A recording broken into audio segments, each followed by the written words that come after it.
Meet Binester Kharpor, an extraordinary individual who defies limitations and pushes boundaries despite living with visual impairment. His determination and commitment have shown that anything is possible. Here's a report. Binester Kharpor started his career as a computer instructor at the Bethany Society, but he found it challenging to impart training inclusively.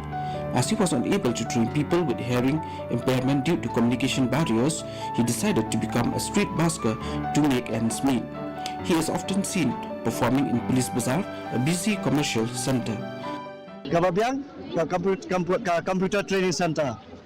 Nama komputer hai kadai ka wei ka teknologi ka non kam hanam ta jungi ba mui data makai bala aruban empower yangi ka jinge ka bade ba as a street busker ka bon ha nomor ba khamta hari khasi jungi kibat itu ya ka as a profession bi kipir shulong no bomban selane lane shul ole no da kiprlok ki ajingrap domde ba ma ki burom ya kam jonga ande ki shulong ba isne. Kharpor has some formal music training, learning to play the guitar with the help of friends. As a busker, he can now support his wife and 4 children. He harbors a dream to pass competitive exams, but knows that he can give back to society through his music by performing on the streets, although very few accept busking as a profession.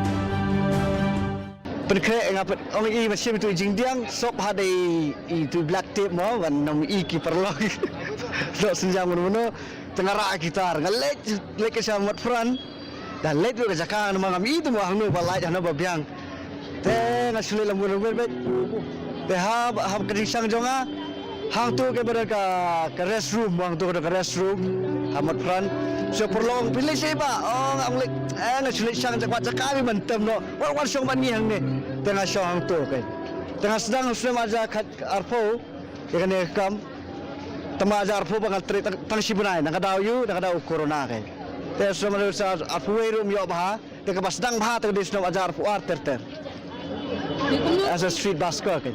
He also dreams of building a house for the physical impaired, as house owners are often reluctant to let out their properties to people with disabilities. His story is a testament to the human spirit's capacity for adaptation, perseverance, and achievements. So keep serving